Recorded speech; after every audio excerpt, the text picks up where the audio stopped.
Well, we've had a history of over 2 decades of film festivals in India, and in particular from the mid-70s we've started these competitive film festivals held in Delhi every alternate year. Somewhere along the line we were talking about vesting this with a distinctive characteristic. There was talk at one point of time of emphasis or accent on third world cinema. But to date, I don't think any such attribute has really gone into a film festival in India. We have an information section which is largely a fallout of films from Cannes or Berlin and so on, and a competitive section by comparison rather muted. Would you like to comment on this? Well, certainly I would tend to agree with you partly, because firstly I think we have a set of regulations for the festival which are laid down, which are literally common to all the major A-grade festivals, as you know, whether it's Cannes, Berlin, Venice or whatever. And we have, now that we've held, in fact the 11th festival is really the 17th International Film Festival, so to speak, which includes the competitive and the film utsavs, which are the non-competitive festivals. And of course there has been criticism that we don't have a distinctive character. Now there have been several reasons for this. One is we do try to be another major A-grade festivals, just like Cannes or Berlin, in the sense that we, as I mentioned before, we have the same regulations. We have not specialized, so to speak, in any area or, as you said, the third world or whatever. That has been a demand. Certain people have suggested that perhaps we ought to give our festival a distinctive character. We are, I feel, moving towards that situation now, because over the past few competitive festivals we have found that firstly it's become increasingly difficult to attract very good films, particularly when we are in competition with other countries like Cannes in France or wherever. And this is not solely, I would say, because of, let's say, the festival organization, but it's linked to a number of other things. We are not taken too seriously, is that it?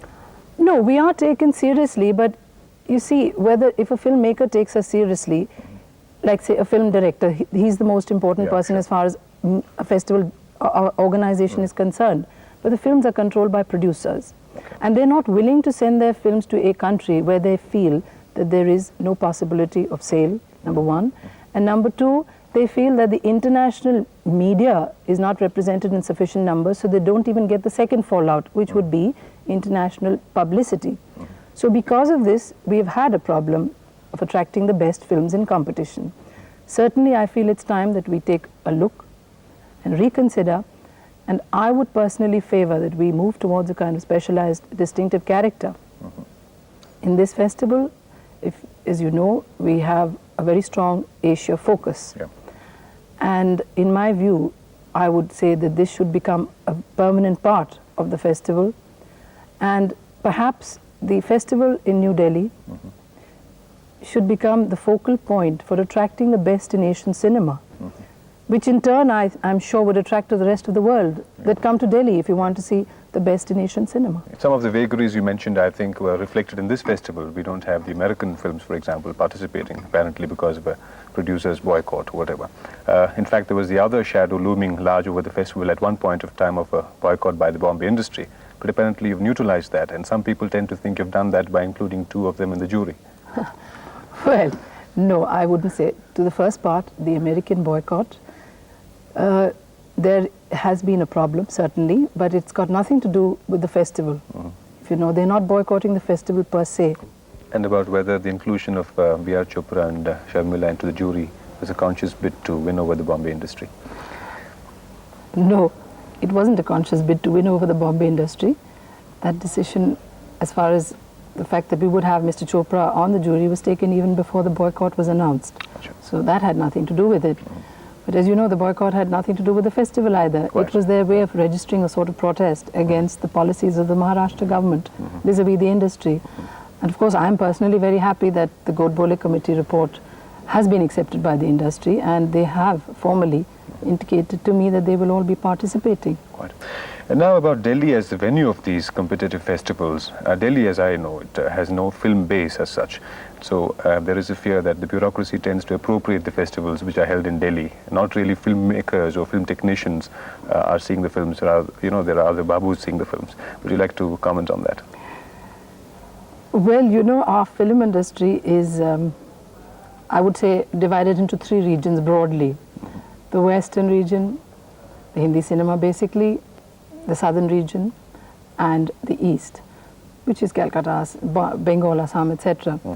Now, firstly, if we want to decide which region, there will be pulls and pressures, certainly. And Delhi became the venue not so much as a matter of policy or forethought. I think it was simply because the festivals were being organized by the Ministry of Information and Broadcasting, if you know, and later on passed on to the NFDC, which is again part of the ministry. So Delhi sort of automatically just became the venue, and since we decided that the venue of the competitive festival should remain the same and unchanged, so Delhi has somehow become the venue, and I think we will have to retain Delhi as the venue now for another very good reason. As you know, the Ministry of INB has purchased this complex, the Siri Fort complex, and one of the reasons why they've purchased it is to try to develop it as a film center. Well, if Delhi has, for the reasons you mentioned, continued to be the venue for the competitive sections, and for logistical reasons you can't have more people seeing films because of limited number of accreditations and so on, couldn't we take these films to the regional film center bases after the festival is over, leave behind a constructive tail, as it were?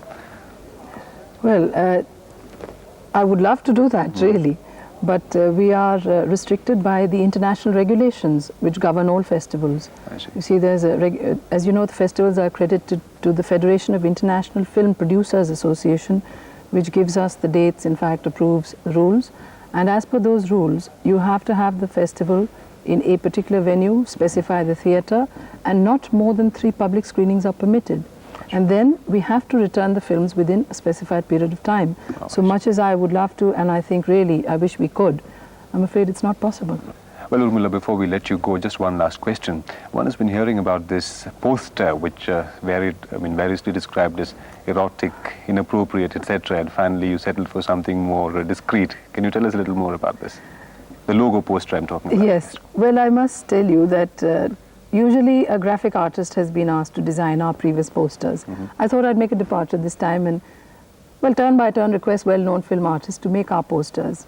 I think they can become collector's items. They should. So the artist who's designed this particular poster, which is the main festival poster, is Jatin Das. And when we did have a little discussion, I asked him, what were you going to do?